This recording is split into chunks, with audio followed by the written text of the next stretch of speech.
दीवान की इश्क और जुनून की एक अजीब ही दास्तान। दानिश तैमूर ने इसमें सुल्तान का किरदार अदा किया है, जो एक सियासी खानदान का होता है। वहीं नगीन बस होस्टेस होती है और अपनी बहन के साथ उसके घर में रहती है। एक दिन सुल्तान की नज़र नगीन पे पड़ती है और वो उसका दीवाना हो जाता है। वो नगीन को लाख बार अपनी मोहब्बत का यकीन दिलाता है, लेकिन नगीन उस पर बिल्कुल भी भरोसा नहीं करती। वो उसे एक अय्याश इंसान समझती है। सुल्तान उसे भरे बाजार में अंगूठी पहना देता है और नगीन इस बात से गुस्सा होकर उसे थप्पड़ मार देती है और कुछ लोग आकर सुल्तान पर बदतमीजी का इल्जाम लगाते हैं। लोग वीडियो भी बनाते हैं और ये वीडियो वायरल हो जाता है। सुल्तान की इज्जत पे बहुत बड़ा दाग लगता है और वो इस इंसल्ट को भूल नहीं पाता। नगीन अगले ही दिन उससे माफ़ी भी मांगती है, लेकिन इसके बावजूद सुल्तान के दिल में बदले की आग भड़क जाती है और वो नगीन से बदला लेता है। वो उसे सब जगह रुस्वा कर देता है, बेइज्जत करता है।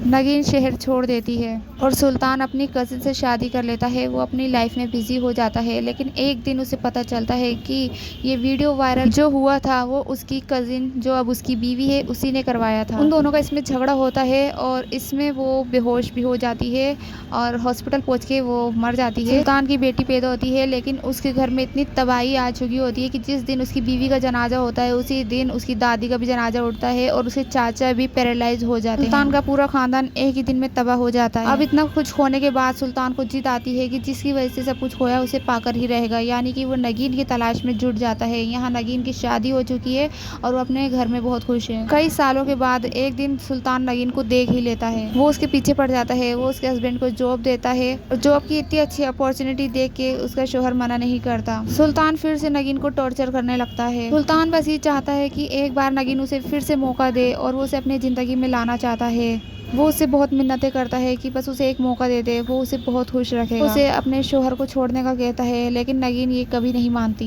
एक दिन नगीन अपने शोहर को अपनी सारी सच्चाई बता देती है। ये सुनते ही उसका शोहर बहुत भड़क जाता है और वो सुल्तान से लड़ने चला जाता है, लेकिन सुल्तान के बॉडीगार्ड उसे ही अच्छी तरह मार पीट कर देते हैं। सुल्तान को लगता है कि वो मर गया, लेकिन नगीन उसे किसी तरह बचा लेती है और दूसरे हॉस्पिटल में शिफ्ट करवा देती है। नगीन सुल्तान से शादी करने के लिए राजी हो जाती है। इधर सुल्तान इलेक्शन जीत जाता है और नगीन की इद्दत पूरी होने वाली होती है। दोनों का निकाह होने वाला होता है, तभी नगीन इनकार कर देती है। सुल्तान और नगीन में बहस होती है और नगीन के हाथ रिवॉल्वर लग जाती है और वहीं सुल्तान को वो शूट कर देती है। वहीं नगीन का शोहर आ जाता है और उस वक्त वो रिवॉल्वर नगीन के हाथ से ले लेता है। सारा इल्जाम वो अपने सर पे ले लेता है। सुल्तान के बॉडीगार्ड उसे हॉस्पिटल ले जाते हैं और वहाँ उसका इलाज होता है। पुलिस बयान लेती है और अपने आखिरी वक्त में सुल्तान कहता है कि ये गोली उससे चली थी। अपने आखिरी लम्हों में भी सुल्तान नगीन का चेहरा अपनी आंखों में बसाए दम तोड़ देता है।